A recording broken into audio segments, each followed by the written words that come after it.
I buried my husband in his favorite Navy suit, but I wore burgundy, the color Kevin always said made me look unstoppable.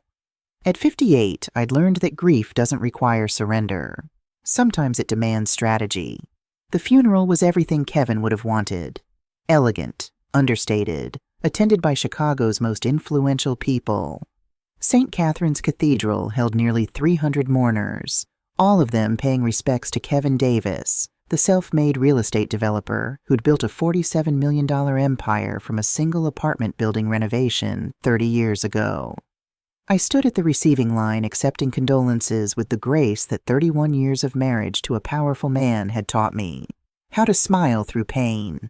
How to project strength even when your world has fractured into 1,000 irreparable pieces. "Michelle, darling, you look remarkable," whispered Margaret Ashford, one of the city's premier socialites and one of my oldest friends. "Kevin would be so proud of how you're handling this." "He always said life was for the living," I replied, the words mechanical after the 100th repetition.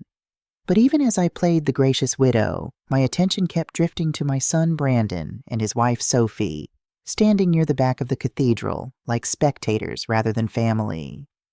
Brandon wore his grief like an uncomfortable tie, present, but clearly restricting. Sophie, blonde and sharp-featured in expensive black, kept checking her phone between appropriately timed dabs at dry eyes. During the eulogy, while the pastor spoke about Kevin's legacy of hard work and generosity, I caught Sophie leaning toward Brandon, whispering something that made my son's mouth twitch into what might have been a smirk before he caught himself. My daughter Alyssa, sitting beside me with her husband Ethan, squeezed my hand. She'd been crying genuine tears all morning, her grief raw and unconcealed. The contrast between my children couldn't have been sharper. After the burial, mourners gathered at my estate for the reception. I moved through the rooms like a ghost in my own home, accepting sympathies, sharing memories of Kevin, ensuring everyone felt welcomed. It was what Kevin would have expected. More importantly, it was what I needed them to see. Michelle Davis, composed and dignified in her grief. I was in the kitchen directing the catering staff when I heard voices from the adjacent hallway. Brandon's voice, low but confident, the tone he used when he thought he was being clever. "Finally, we've waited long enough." I froze, a crystal wine glass suspended in my hand. Sophie's reply came sharp and clear. "Your mother will need our guidance. She never understood the business side." "The $47 million should be split fairly," Brandon continued. "Half to us, maybe 20% to Alyssa, since she didn't contribute anything." The glass should have shattered. My hand should have trembled. Instead, something cold and diamond hard crystallized in my chest. I set the glass down with perfect control and continued directing the caterers as if I'd heard nothing at all. But I'd heard everything. 6 years earlier, Brandon wasn't always like this. The memory came to me unbidden as I stood at Kevin's graveside alone after the reception had ended, after the last mourner had departed with sympathetic platitudes. Brandon at 25, newly promoted to junior analyst at Davis Properties, bringing me flowers every Sunday dinner. "You taught me kindness, Mom," he'd said once, hugging me in our kitchen. "Dad taught me strength. Together, you taught me everything that matters." That Brandon had been hardworking, humble, genuinely proud of building something through his own efforts rather than his family name. He'd started in the company mailroom despite Kevin's protests, insisting he wanted to understand the business from the ground up. Kevin had been so proud. "That's my son," he'd told me after Brandon earned his first promotion on merit. "He's got integrity. That's worth more than any inheritance." But integrity, I'd learned, could be eroded like coastline, slowly, grain by grain, until suddenly you looked up and realized the landscape had changed completely. 5 years earlier, Sophie entered our lives at a charity gala, elegant in a black gown that probably cost more than most people's monthly rent. She was corporate law at Preston & Associates, one of Chicago's most prestigious firms. Impressive credentials, impeccable breeding, and a smile that didn't quite reach her calculating green eyes. "She's very polished," I told Kevin after Brandon first brought her to Sunday dinner. "Polished," Kevin had repeated, studying me. That's a diplomatic word choice. I'm trying to be open-minded. What's your gut telling you? I'd hesitated. That she asked very detailed questions about your estate planning for someone we just met. Kevin had filed that away with his characteristic silence. But I caught him watching Sophie more carefully after that, watching the way she calculated the value of everything in our home with her eyes, the way her questions about Kevin's business always probed for specific financial details, dressed up as innocent curiosity. But Brandon was in love, or what he thought was love, and I'd convinced myself I was being an overprotective mother, seeing problems where none existed. I should have trusted my instincts. 4 years earlier, Sophie quit her law firm 6 months after the wedding, a lavish affair that cost Kevin nearly $200,000. Every detail orchestrated by Sophie to broadcast wealth and status. I want to support Brandon's career full-time, she'd announced at Sunday dinner, as if it were a noble sacrifice rather than a calculated decision to live off someone else's earning potential. Brandon had beamed at her. Sophie's going to help me strategize about the business. She's brilliant at seeing opportunities I might miss. The weekly Sunday dinners became monthly, then sporadic. Brandon's language began to change, adopting Sophie's phrases. Maximizing wealth, aggressive growth strategies, thinking bigger. The son who'd once valued character over capital started talking like a corporate raider. Brandon's losing himself, I'd told Kevin one night after a particularly tense dinner where Sophie had criticized Kevin's outdated investment philosophy. I know. Kevin's face had been troubled. I'm watching it happen and I don't know how to stop it. Maybe it's just newlywed adjustment, I'd offered weakly. But we both knew it was more than that. 3 years earlier, the Thanksgiving argument remained burned in my memory. Sophie had openly criticized Kevin's overly conservative business strategy at the dinner table, suggesting that Davis Properties was leaving money on the table by refusing to leverage properties more aggressively. Dad built something stable, Alyssa had interjected quietly, always the peacemaker. That's not a bad thing. Stable is another word for stagnant, Sophie had replied with a condescending smile. Brandon had nodded agreement, and I'd watched Kevin's jaw tighten, the only visible sign of his anger. Later that night, Kevin had said, I don't recognize our son anymore. He's still in there somewhere, I'd insisted. Is he? Or did we raise someone who was always waiting for the easy path, and Sophie just showed him where it was? I hadn't had an answer. 2 years earlier, Kevin's heart condition was discovered during a routine physical. Arterial blockage, manageable with medication and lifestyle changes, but serious enough to force confrontation with mortality. Brandon and Sophie's immediate response should have been my final warning. Within days, they were asking pointed questions about estate planning. Sophie offered to help Michelle understand financial matters, since I'd never had to deal with business alone. The condescension was breathtaking, as if I hadn't been Kevin's full partner for 3 decades, sitting on boards, using my social connections to open doors that built his empire. We need to prepare for when Mom's alone, Brandon had said to Kevin during one visit with me sitting right there. Financial matters are complex. Kevin's response had been measured but cold. Your mother has an MBA from Northwestern and has been my business partner for 31 years. I think she can handle complexity. But the seed was planted. Brandon and Sophie saw Kevin's diagnosis as a starting gun, and they were positioning themselves at the finish line with their hands out. 1 year earlier, the breaking point came at Sunday dinner, one of the last before Kevin's condition worsened. Brandon suggested almost casually that Kevin should start transitioning leadership of Davis Properties to the next generation. You're not getting any younger, Dad, Brandon had said, as if 61 were ancient.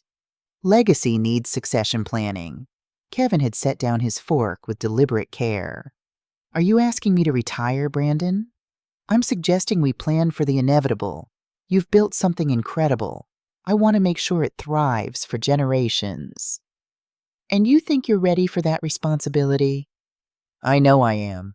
Kevin had studied his son for a long, uncomfortable moment.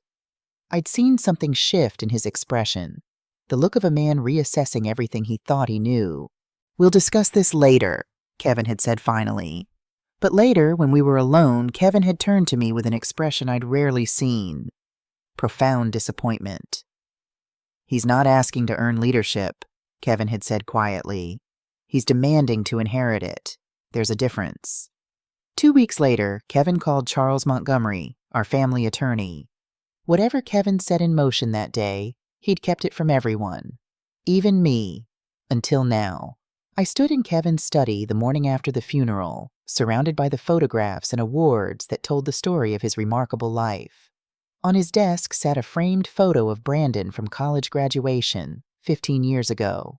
The young man in that picture looked nothing like the calculating stranger I'd overheard discussing his inheritance while his father's body was still warm. My phone rang. Charles Montgomery. "Michelle, I hope I'm not calling too early. I've been awake since 4. I need to see you.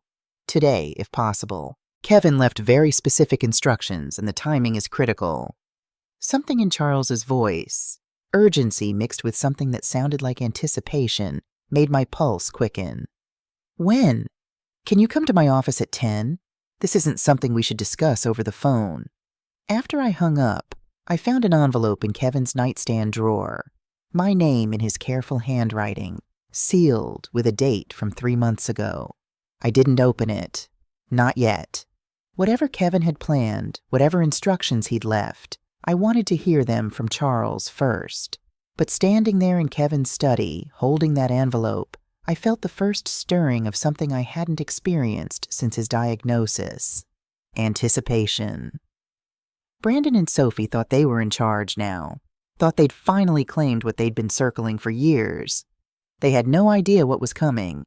Charles Montgomery's law office occupied 3 floors of Chicago's most prestigious downtown building. I'd been there countless times over the years for various business matters, but walking through those mahogany-paneled hallways that morning felt different. Everything looked the same. The oil paintings of distinguished former partners, the Persian rugs, the floor-to-ceiling windows overlooking the city Kevin had helped shape. But I was different. Yesterday I'd been a wife. Today I was a widow with secrets waiting to be revealed. Charles greeted me personally, as he always did, but there was something different in his demeanor. At 72, he moved with the careful dignity of a man who'd spent decades handling other people's most important decisions. But today there was an energy about him, almost excitement. "Michelle, thank you for coming so quickly." He led me past the reception area to his private corner office. "Coffee? Please." As he prepared drinks from an expensive machine, I studied his expression. Charles had been Kevin's confidant for over 25 years. If anyone knew the full scope of my husband's final arrangements, it would be him. He handed me a perfect cup and settled behind his massive oak desk, pulling out a thick folder marked with Kevin's name.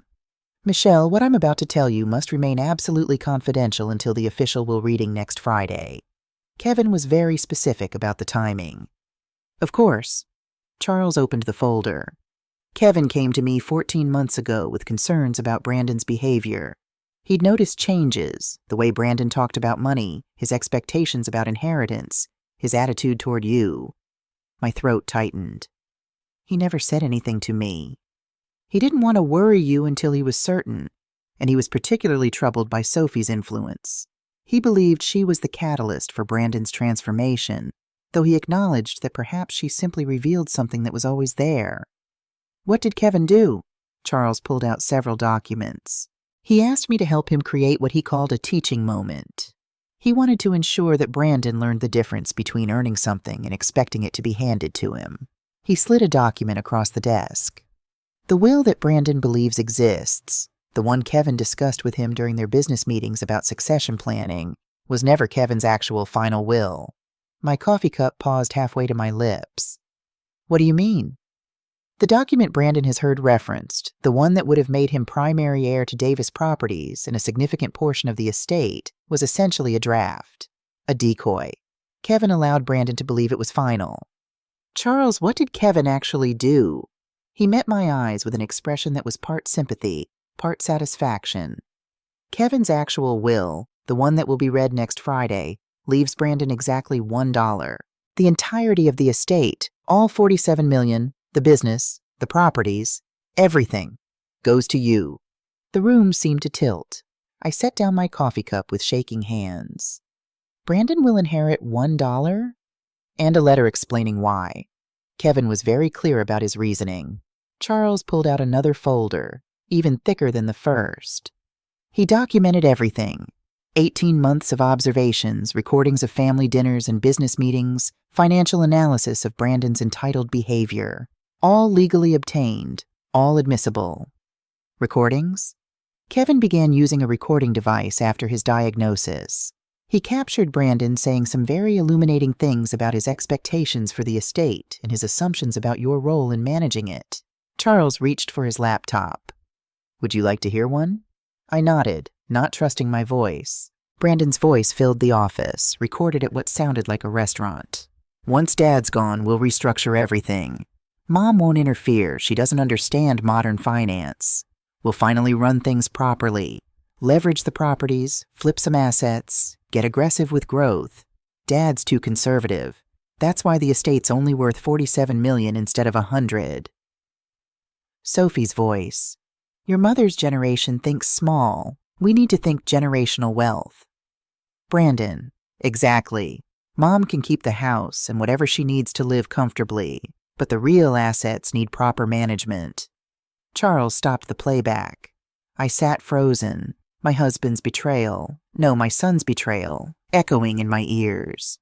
"There are hours of recordings like this," Charles said quietly. "And there's more." He handed me an envelope. "Kevin left this letter for you, to be opened only after you learned about the will." With trembling hands, I broke the seal. "My dearest Michelle, if you're reading this, my heart finally gave out. I'm sorry we didn't get more time. Every day with you was a gift I never deserved. I've been watching Brandon carefully, and what I've seen breaks my heart. Whether it's entirely Sophie's influence or something that was always dormant in him, I can't say. But I can't ignore it. He sees you as an obstacle, not as the brilliant woman who built this empire beside me. He expects inheritance as a right rather than understanding it's a privilege that must be earned.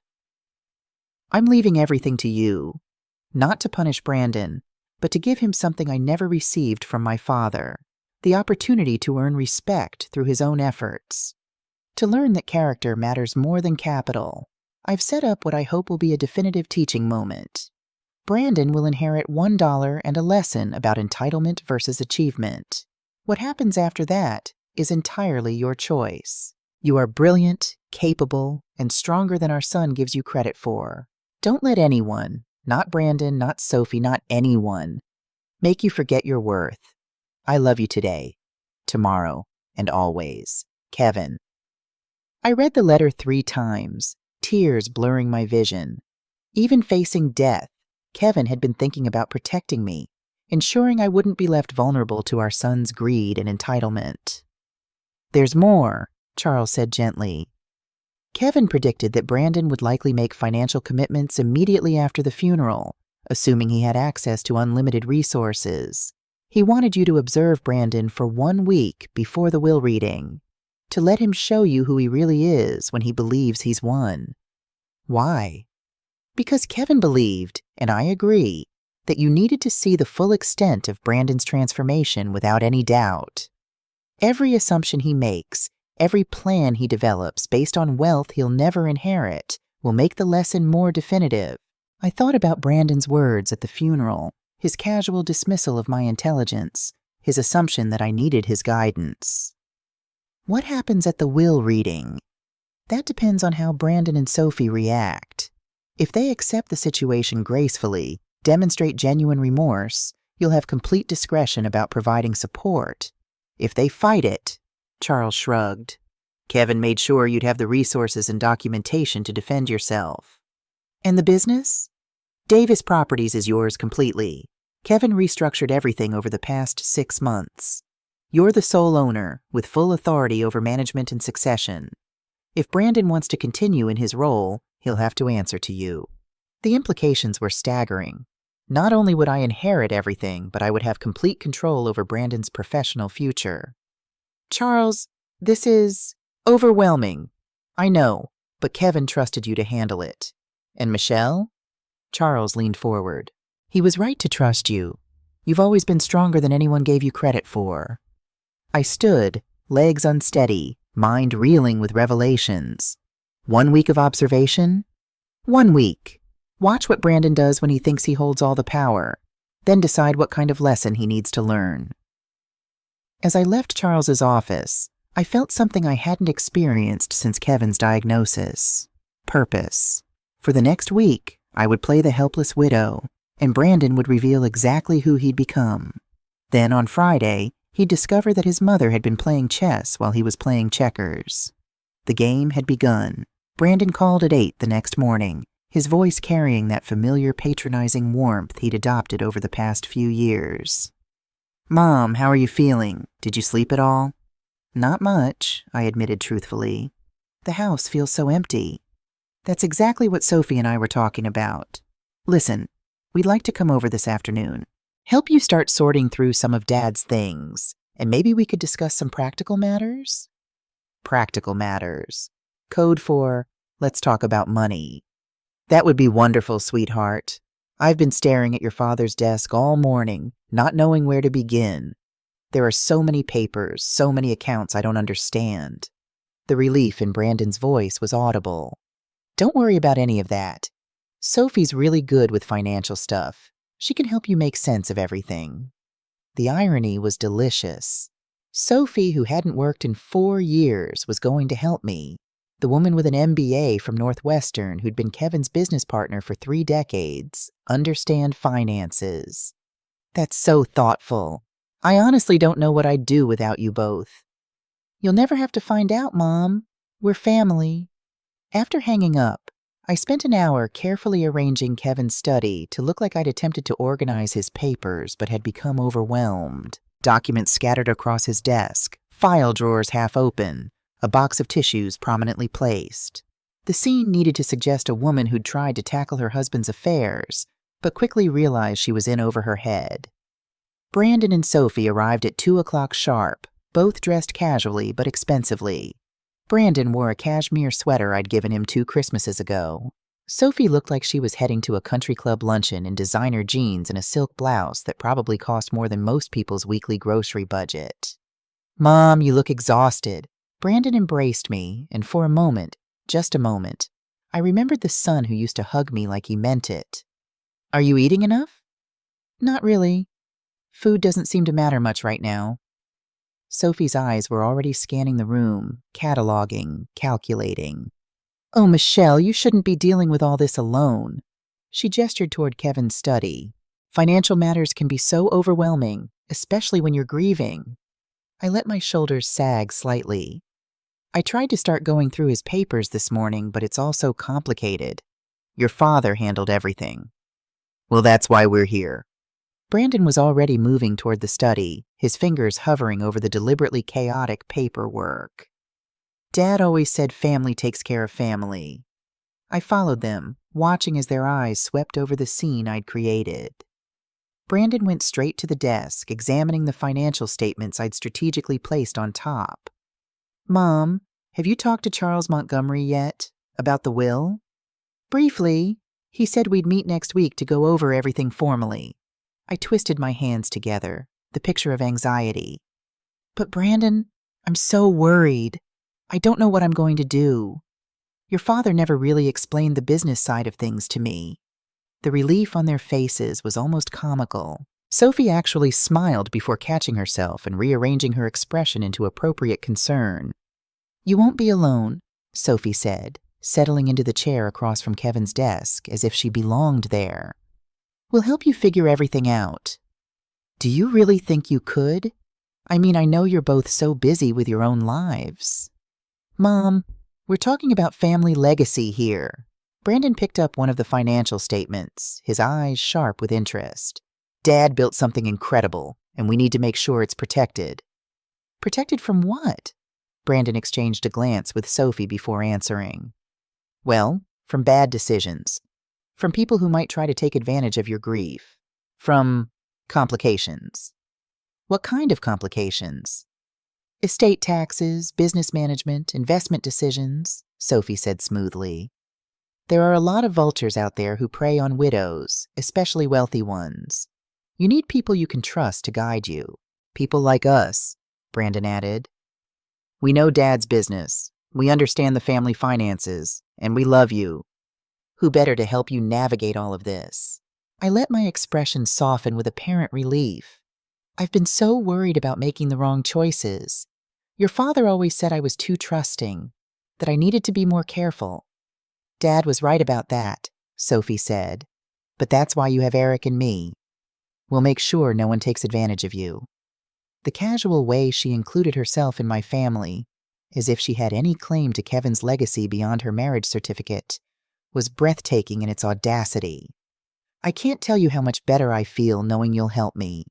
I paused, then added tentatively, Brandon, you mentioned something about investments. Brandon's eyes lit up. Actually, yes. I've been researching some opportunities.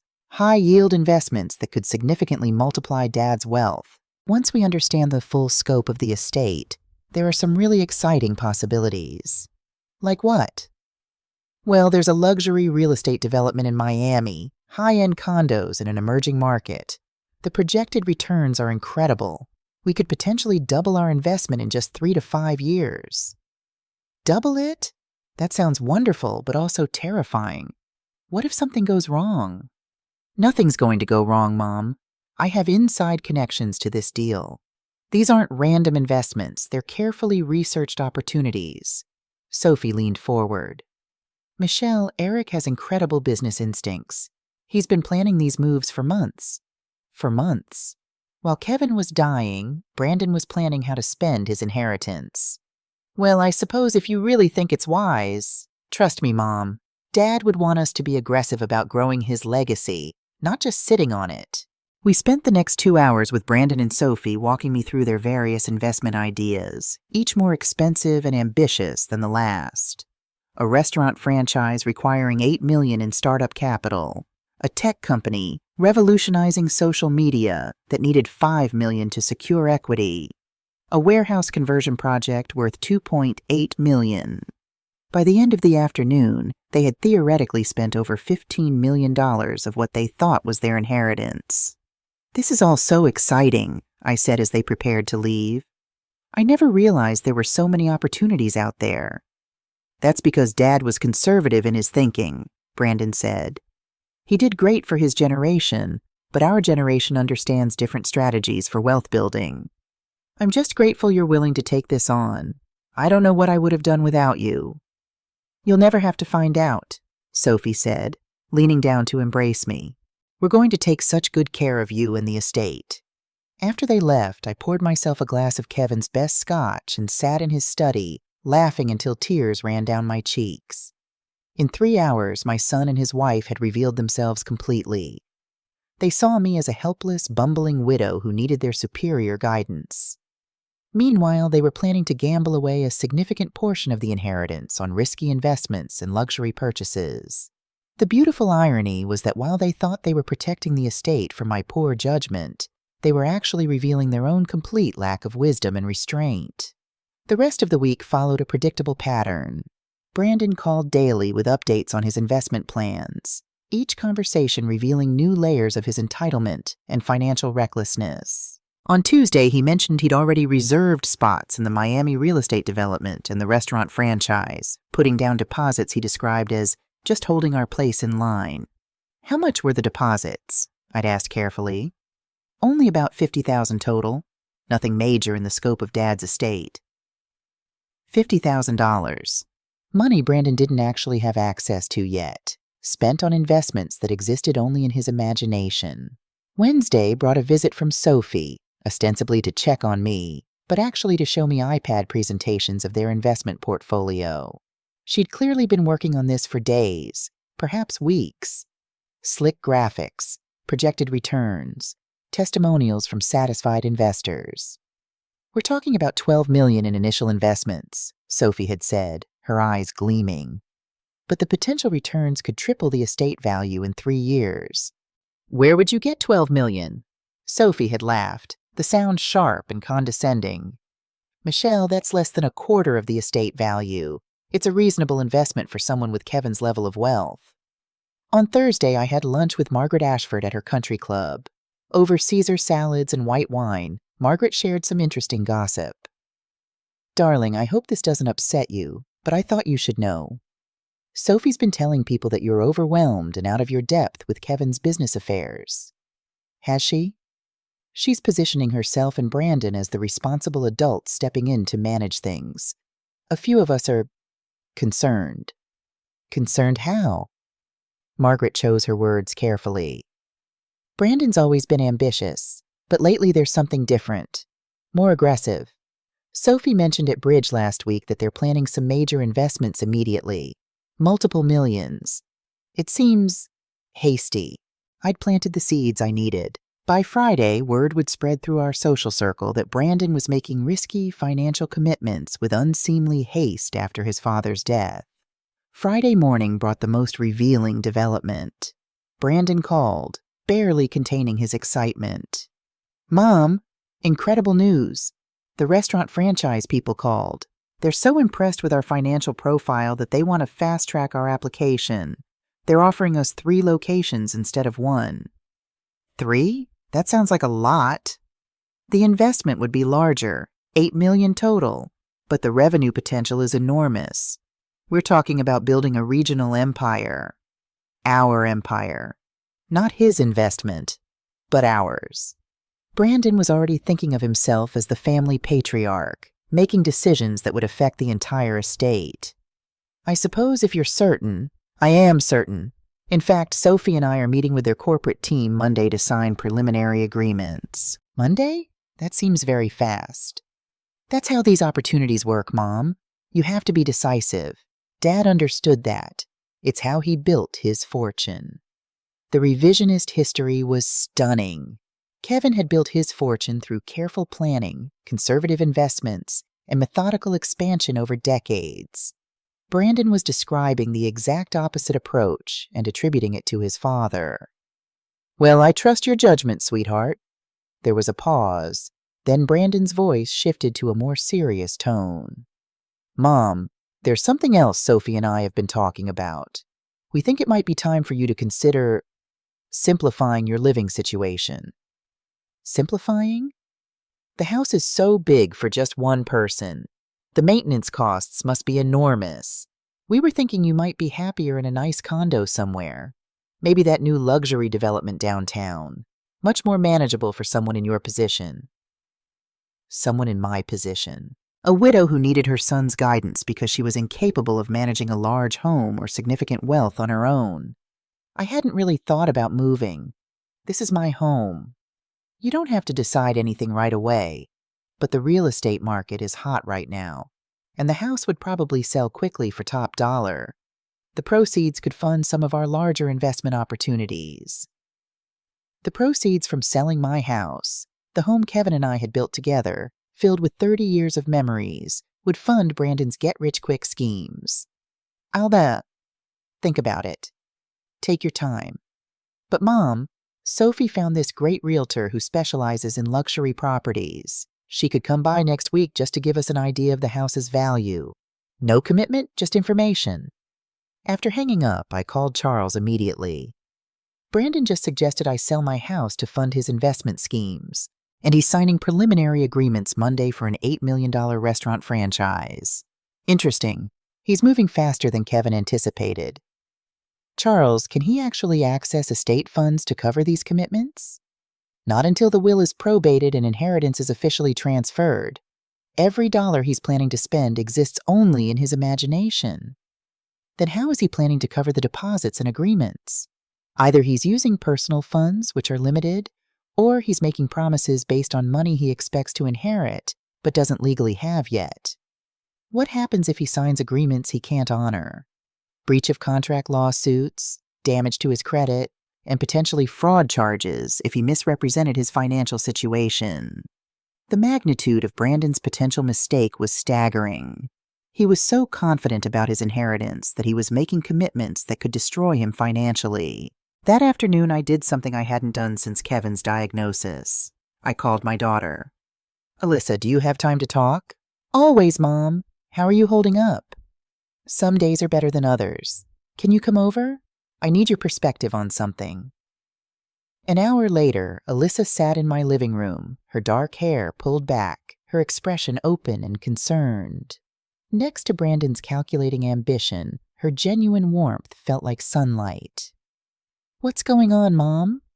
Have you talked to Brandon this week?" Her expression shifted slightly. "Briefly, he called to discuss the will reading next Friday. He seemed excited." "Excited? That's not the right word. Eager? Impatient? Mom, what's happening?" I considered how much to tell her. "Brandon and Sophie have been very helpful this week, offering to guide me through Kevin's business affairs." "That's good, right?" "Alyssa, sweetheart, do you think I need guidance to understand your father's business?" She studied me carefully. "Mom, you have an MBA.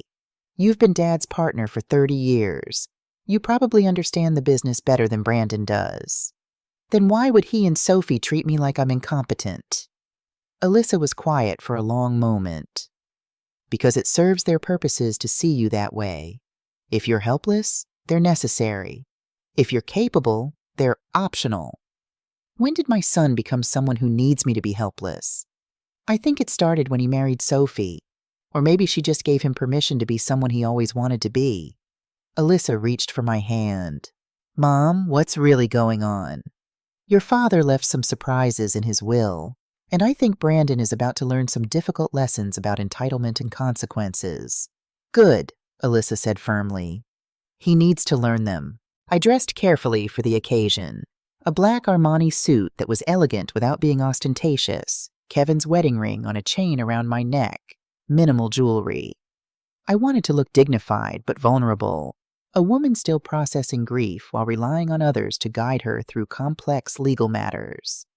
The sky over Chicago was gray and overcast, threatening rain. Appropriate weather for what was about to unfold. I arrived at Charles's building 15 minutes early and sat in my car, watching Brandon and Sophie pull up in what appeared to be a new BMW. Apparently, they'd decided to upgrade their transportation in anticipation of their windfall. Brandon practically bounced as he walked toward the building, animated and confident. Sophie was equally energized, her designer dress and perfectly styled hair suggesting someone preparing for a celebration rather than a legal proceeding. They had no idea what was waiting for them. I entered the building several minutes after them, rehearsing my role one final time, appropriately subdued, perhaps confused by legal terminology, grateful for my son's presence and support. The receptionist led me to Charles's main conference room. Brandon and Sophie were already seated at the polished mahogany table. Alyssa and Ethan sat across from them, Alyssa's face carefully neutral. Brandon jumped up to embrace me. "Mom, how are you feeling? I know this must be emotional." "I'm managing, sweetheart. Thank you for being here." "Of course. We're family." He guided me to a seat between him and Alyssa, his hand on my shoulder possessive and patronizing. Sophie offered a sympathetic smile. "Michelle, whatever the will says, we'll figure everything out together." Charles entered with his associate and Kevin's sister, Diane, who'd flown in from Boston. Diane caught my eye and gave an almost imperceptible nod. She knew what was coming. Kevin had told her months ago. "Thank you all for coming," Charles began, settling at the head of the table. Both men carried leather portfolios containing the documents that would change all our lives. "Before we begin, let me explain the process. I'll read the will in its entirety, then answer questions. The document has been properly witnessed and notarized. All legal requirements have been met." Brandon nodded eagerly, his confidence absolute. Charles opened his portfolio and removed a thick document bound in blue legal backing. "This is the last will and testament of Kevin Michael Davis, executed on August 15th of last year." August 15th. 14 months ago, just after Kevin's diagnosis. The timing wasn't lost on me. I'll begin with the preliminary statements, then move to specific bequests.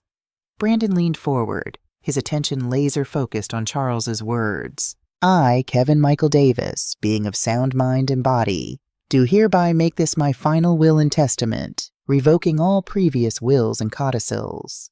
Standard legal language. Brandon relaxed slightly. First, I want to express my profound love for my wife, Michelle, who has been my true partner in every sense of the word. Everything I built with her support, her wisdom, and her unwavering dedication to our family and our shared dreams. I felt tears prick my eyes at Kevin's words. Across the table, I saw Brandon smile slightly, probably interpreting it as touching but irrelevant sentiment before the real business began. Second, I want to acknowledge my children.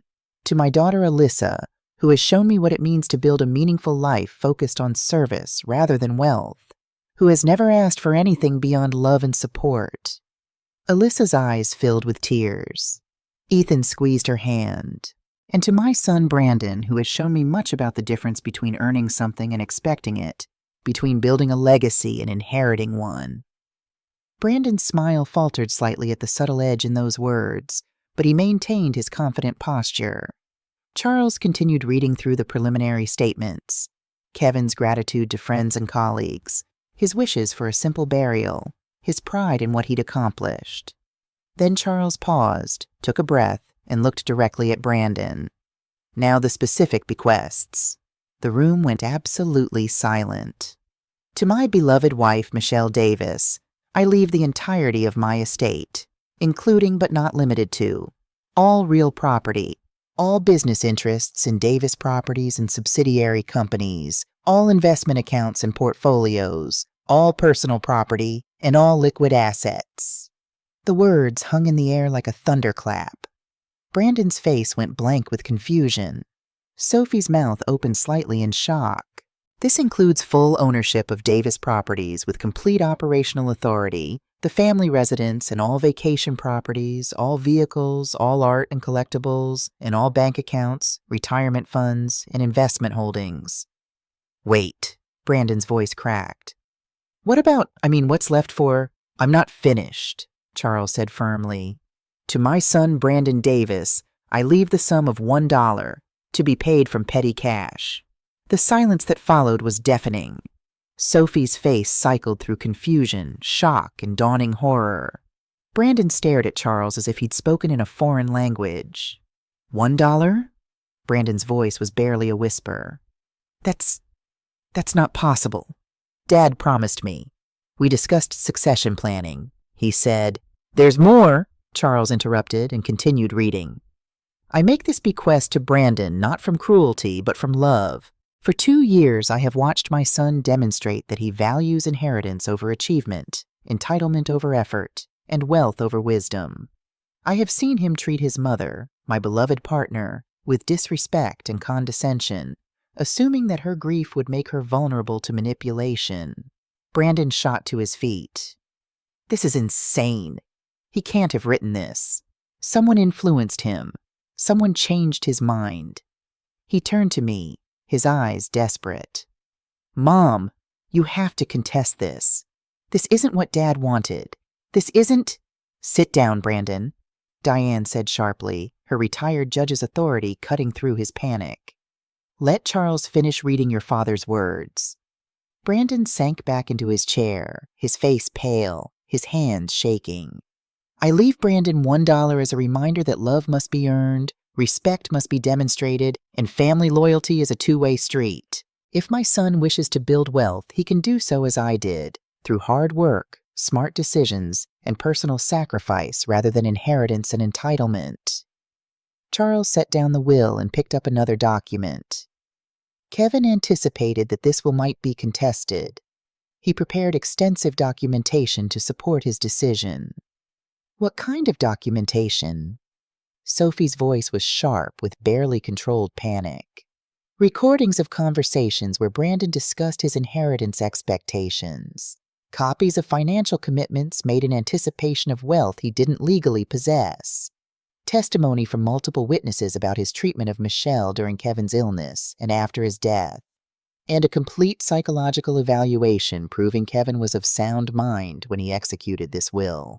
Additionally, Charles continued, his voice taking on a harder edge, I'm aware that Brandon has made significant financial commitments over the past week, totaling approximately $11.8 million. These include deposits on a Miami real estate development, preliminary agreements for a restaurant franchise, commitments to a warehouse conversion project, and investments in various tech ventures. Brandon's face drained of all color. These obligations are your personal responsibility, Brandon.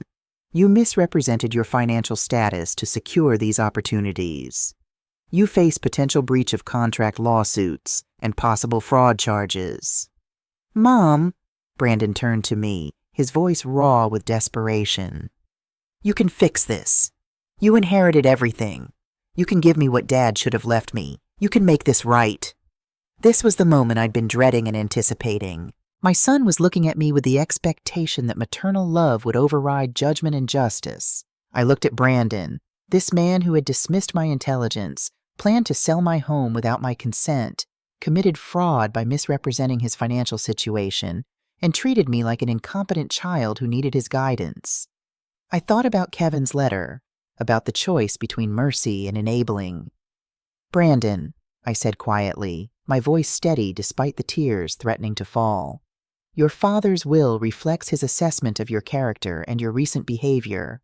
I don't think I should override his judgment. What? The word came out strangled. Mom, I'm your son. I'm your only son. You can't seriously be considering— You're not being left with nothing, I interrupted. You're being left with the opportunity to prove yourself worthy of respect through your own efforts rather than your birthright. That's what your father wanted for you. Sophie leaned across the table, her carefully constructed mask finally cracking. Michelle, you need to think about this carefully. Brandon is your family. Blood is thicker than water. Sophie, I said, meeting her eyes directly. Over the past week, you and Brandon have made it very clear that you consider yourselves to be in charge of this family's wealth. You've planned how to spend it, how to grow it, how to use it to fund your dreams. You've treated me like an obstacle to your ambitions rather than the woman who helped build that wealth. That's not true, Sophie protested, but her voice lacked conviction. It's completely true. You've dismissed my intelligence, questioned my judgment, and assumed that grief would make me malleable to your manipulation. You even had Brandon contact realtors about selling my home to fund his investment schemes. Brandon's expression shifted as he realized how completely his behavior had been observed and documented. Mom, if we said things that hurt you, we're sorry. We were just trying to help. You were trying to help yourselves, I said firmly. And now you can continue helping yourselves, but with your own resources instead of mine. The silence that followed was broken only by Sophie beginning to cry. Not delicate tears of grief, but harsh, gulping sobs of someone watching their dreams disintegrate. Charles, Brandon said desperately, there has to be something we can do. Some way to challenge this. You can certainly hire an attorney and attempt to contest the will, Charles replied calmly. But I should warn you that doing so will trigger the release of all documentation your father compiled. The recordings, the financial records, the witness testimony, all of it will become part of the public record. In Chicago's business community, where reputation is everything, such a revelation would be devastating. How long do I have to decide? 30 days from today to file any contest. Charles paused. But Brandon, I strongly advise you to focus your energy on addressing the financial commitments you've already made rather than fighting a will you cannot win. Brandon looked between Charles and me, his face cycling through emotions, disbelief, anger, desperation, and finally, dawning comprehension of his situation. The Miami developers expect their deposit by Monday, he said quietly. The franchise company wants the first installment by next Friday. The warehouse people, the tech investors, they all have deadlines. His voice was getting higher, more panicked. I don't have that money. I don't have any of that money without the inheritance. Then perhaps, I said softly, you should have considered that before making commitments based on money you didn't actually have. Sophie stood abruptly, her chair scraping against the floor. This is vindictive.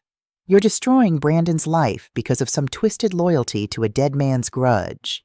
Sophie, Diane warned, I suggest very carefully considering your next words. But Sophie was past caring. Kevin is dead, Michelle. His petty grudges should be buried with him. You're alive. You have the power to fix this situation. And you're choosing to let your son be destroyed. Get out, I said quietly. What? Get out of this office now. Brandon grabbed Sophie's arm, finally showing some awareness of how completely inappropriate her behavior was. But Sophie jerked away from him. You're going to regret this, she hissed at me. When you're dying alone in that big empty house, don't expect Brandon to be there. Sophie, that's enough, Brandon said, his voice cracking. But I'd heard everything I needed to hear. In her desperation, Sophie had revealed the absolute contempt she'd always felt for me beneath her surface politeness. Brandon, I said, standing to face my son, you have a choice to make. You can continue to enable your wife's disrespect toward me and toward your father's memory. Or you can decide that family loyalty actually means something, but you cannot have both my support and her contempt. Brandon looked between Sophie and me, his face anguished. For a moment, just a moment, I thought he might choose differently, might finally see Sophie for what she was. But then he said, Mom, if you'd just be reasonable. I see, I interrupted, my heart breaking. You've made your choice. I turned to Charles. Please send me the estate transfer documents. I'll review them this weekend. To Alyssa, I said, Sweetheart, would you walk me to my car? And without looking back at Brandon or Sophie, I left the conference room with my head high and my vision blurred with tears I refused to shed in front of them. Behind me, I heard Sophie's sharp voice. This isn't over. We'll fight this. Ms. Davis, Charles said coldly. You and Brandon need to leave. Now. In the elevator, Alyssa held my hand tightly. Neither of us spoke until we reached the parking garage. Mom, are you okay? I don't know, I admitted. I just watched my son choose money over family, even when the money doesn't exist, even when his marriage is built on greed and lies. He chose Sophie over me. He'll realize his mistake, Alyssa said. When everything falls apart, he'll understand what he lost. Maybe, but by then, it might be too late.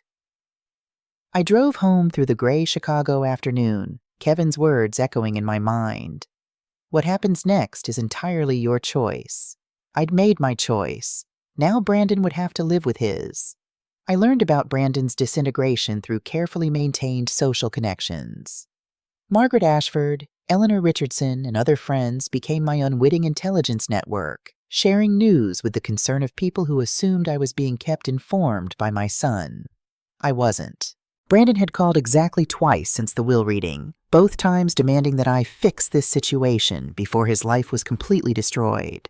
When I gently suggested he approach me with respect rather than demands, he'd hung up both times. The first public sign came when their BMW was repossessed from Sophie's spa parking lot. According to Margaret's manicurist, Sophie had caused quite a scene, screaming that it was a mistake, that her lawyers would handle it. The poor dear seemed quite distraught, Margaret reported over lunch. Of course, we all heard about the will situation. Most people are saying Brandon brought this on himself, making investment commitments before actually inheriting anything. The restaurant franchise lawsuit hit next, $8 million plus penalties. Brandon had approached every bank in Chicago, offering personal guarantees he couldn't back up, making claims about inheritance that were no longer true. When the first deadline passed without payment, the penalty clauses triggered automatically. Charles kept me informed about the legal proceedings. The franchise company has hired an aggressive collection agency. They're moving to garnish Brandon's wages and destroy his credit rating. And the other commitments? The Miami developers are pursuing breach of contract. Another $600,000 in damages. The warehouse deal fell through with similar penalties. Brandon's total liability is approximately $12.4 million. For someone whose annual salary was $100,000, I said quietly, was being the operative word. Davis Properties terminated his employment last week. That hit me harder than I expected. They fired him? Technically, he was terminated for cause. He'd been taking calls from creditors during business hours, using company resources for personal financial matters, and, this is the part that sealed it, He told a client that Davis Properties was experiencing ownership disputes that might affect contract delivery. My son had sabotaged his own professional standing. In trying to solve his money problems, he'd destroyed the one source of actual income he had. "What about Sophie?" Charles's expression turned grim. "She moved out 3 weeks ago, filed for divorce last Tuesday. She's claiming Brandon misrepresented his financial situation when they married, and therefore she shouldn't be liable for debts incurred based on false expectations." I shouldn't have felt satisfaction at that news, but I did. Sophie had finally revealed herself completely. She'd never wanted Brandon, only the lifestyle she thought he could provide. By month 3, Brandon had filed for bankruptcy, $12.4 million in liabilities against $48,000 in assets. His credit was destroyed. His marriage was over. His career was in ruins. And he still hadn't genuinely apologized. 8 months after the will reading, a handwritten envelope arrived at my door. Brandon's handwriting, careful and uncertain. I sat in Kevin's study for 20 minutes before opening it, my hands trembling.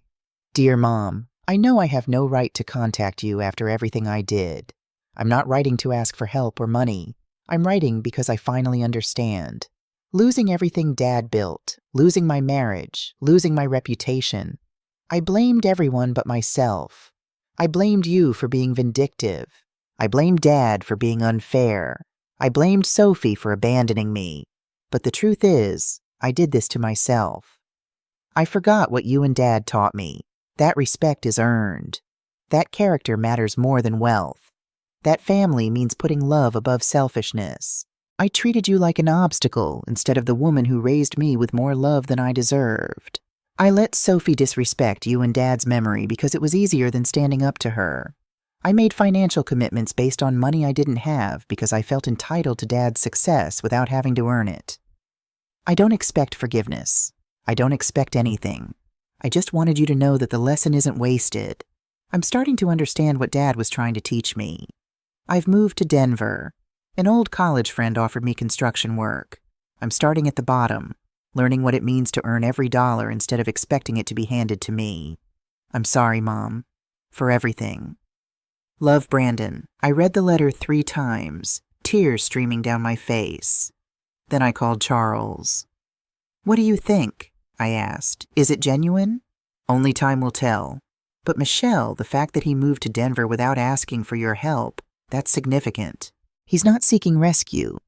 Should I respond?" "That's entirely up to you. But if you do, I'd suggest keeping boundaries very clear." I didn't respond. Not yet. If Brandon's transformation was real, it would have to prove itself through sustained, changed behavior, not just words written in a moment of desperation. Through discreet channels, Charles had contacts everywhere. I learned about Brandon's new life. He'd taken a job with James Cooper's construction company in Denver. Starting wage, $18 an hour. He lived in a studio apartment, took public transit, and worked harder than anyone on his crew. "James says he's different," Charles reported during one of our monthly updates. "Never complains, never mentions his family's wealth, earns the crew's respect through actual work." More letters arrived, every 2 or 3 months. Brandon wrote about learning carpentry, about the pride he felt building something with his hands, about understanding now why Kevin had started in construction.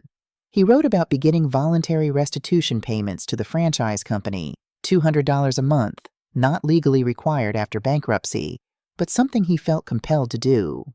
"I'm paying back what I can," he wrote, "not because I have to, but because integrity means taking responsibility for your mistakes, not just apologizing for them."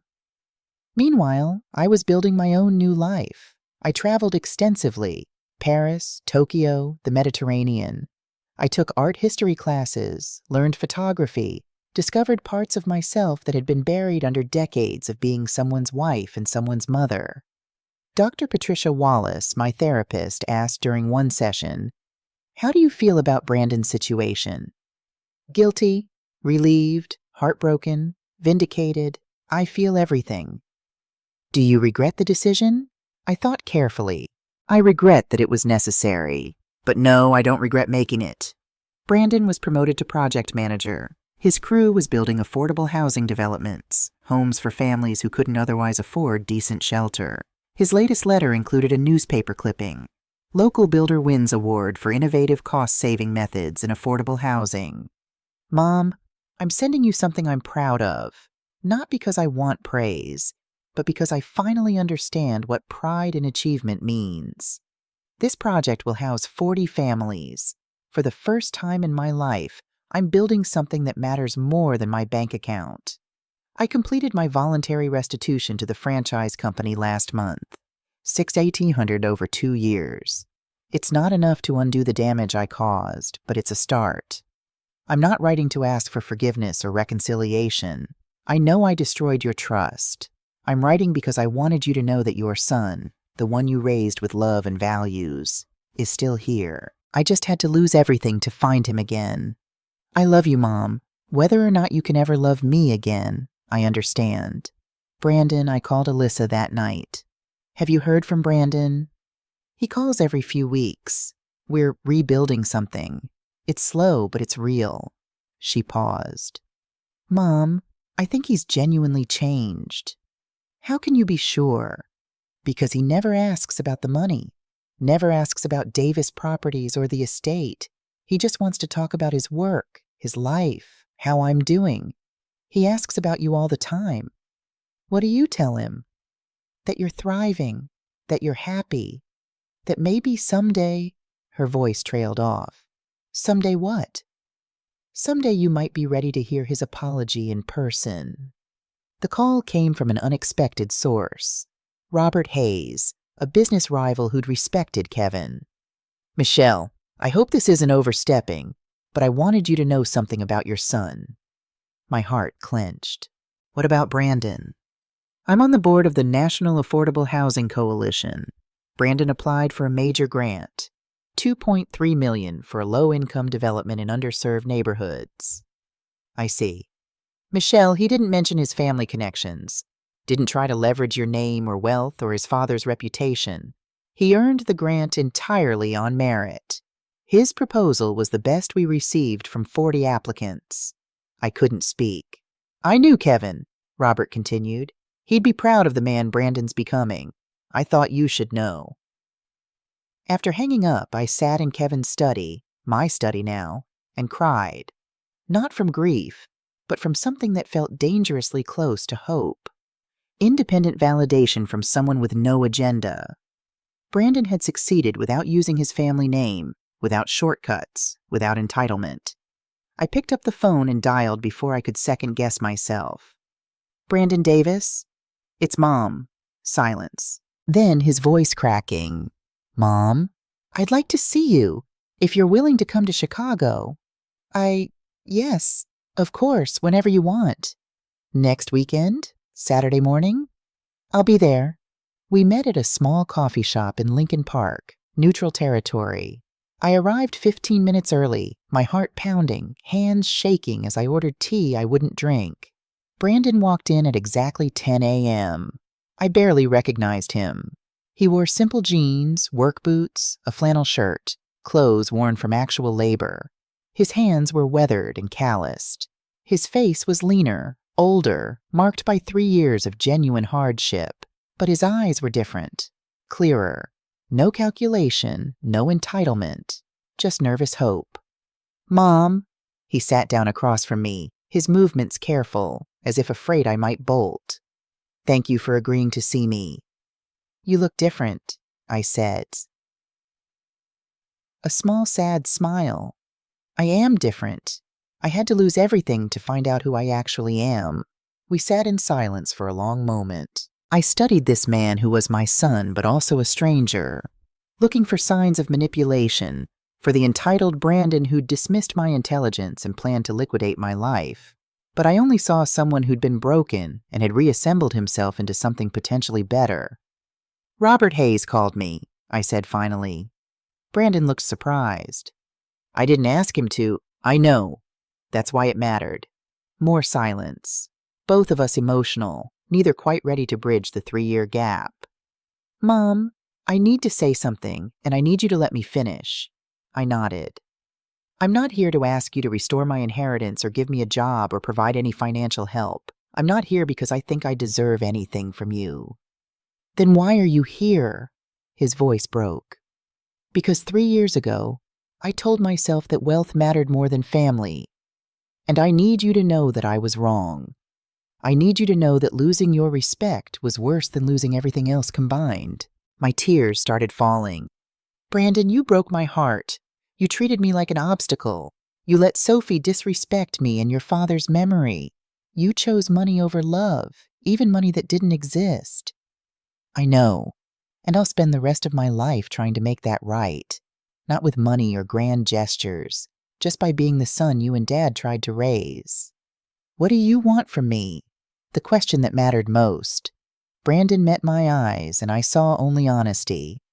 Just the chance to rebuild our relationship. No inheritance, no job at Davis Properties, no financial support. Just permission to be your son again, to call you on Sundays, to have coffee occasionally, to earn back your trust one day at a time. I looked at this man who'd been my arrogant, entitled son and saw genuine humility, hard-won wisdom, the possibility of redemption earned through years of changed behavior. I thought about Kevin's letter. What happens next is your choice. I extended my hand across the table. "Then let's start with coffee." Brandon took my hand, and the tears he'd been holding back finally fell. "Thank you, Mom. Thank you." We sat together for 2 hours, drinking coffee, talking about his work in Denver, my travels through Europe, Alyssa's children, everything except inheritance and money and the past 3 years of separation. We talked about the future we might build together, slowly, carefully, with clear boundaries and earned trust. When we finally stood to leave, Brandon hugged me, really hugged me, not the perfunctory embraces from before Sophie. "I love you, Mom," he whispered. I never stopped, even when I forgot how to show it. "I love you too, sweetheart." I never stopped either. Sunday dinner at my house had become a tradition again, but different from before. Brandon flew in from Denver once a month, always bringing flowers like he had as a child. Alyssa and Ethan brought their 2 children. Sometimes Diane visited from Boston. Sometimes my new partner, a university professor I'd met at a charity event, joined us. We talked about work and life and family. Brandon shared stories about his affordable housing projects with genuine pride. Alyssa talked about her nonprofit expansion. The children ran through the house that had been so silent for so long. No one discussed business or inheritance or money. One evening, as Brandon was leaving, he caught my hand. "Mom, I need to tell you something." "What's that?" "I'm grateful. For the will, for the lesson, for everything. I was destroying myself, and I didn't even know it. Dad saved me by refusing to enable my worst instincts. It was the hardest thing I've ever done, honoring his wishes." "I know, but it was also the greatest gift you could have given me. You loved me enough to let me fail, to let me face real consequences, to give me the chance to become someone worth respecting. You always were worth respecting, Brandon. You just needed to remember it yourself." He hugged me goodbye, and I watched him drive away in his modest Toyota, so different from the BMW that had been repossessed 5 years ago. Inside, I found Alyssa helping with dishes. "He's really changed, hasn't he?" she said. "Yes, he has." "Do you think you'll ever bring him back into the business?" I considered the question carefully. "Maybe. Someday. If he continues proving that he understands what Dad tried to teach him. That character matters more than capital. That respect is earned through actions, not inherited through birthright. And if he does, then maybe he'll have earned his place in the legacy your father and I built together, not as an heir expecting handouts, but as a man who understands the value of what we created." That night, I sat in Kevin's study with a glass of wine, looking at our wedding photo on the desk. "You were right," I told him softly. "The lesson was harsh, but it worked. Our son is finding his way back to the person we tried to raise." I opened the bottom drawer and pulled out Kevin's original letter, the one I'd read the day Charles revealed the will. I'd kept it all these years. a reminder of my husband's wisdom and love. You are stronger than you know, more capable than Eric gives you credit for, and more deserving of respect than either he or Vanessa have shown you. Kevin had known I would need that strength, had trusted me to make the right choices, even when those choices meant watching our son suffer the consequences of his own actions. I'd learned something, too, over these 5 years, that love isn't always soft. Sometimes it's tough and uncompromising. Sometimes it means refusing to enable destruction, even when every maternal instinct screams to rescue and protect. I'd lost my son for 3 years, but I'd gained back someone better, a man who understood that character is built through adversity, not comfort. That family loyalty is demonstrated through respect, not entitlement. That some lessons can only be learned through genuine consequences. And I'd learned that I was more than someone's wife or someone's mother. I was Michelle Davis, a woman capable of making difficult choices, building a meaningful life on my own terms, and loving without losing myself. The inheritance wasn't just Kevin's money, it was the wisdom he'd passed on, the strength he'd recognized in me, the lesson he'd designed to save our son from his worst impulses.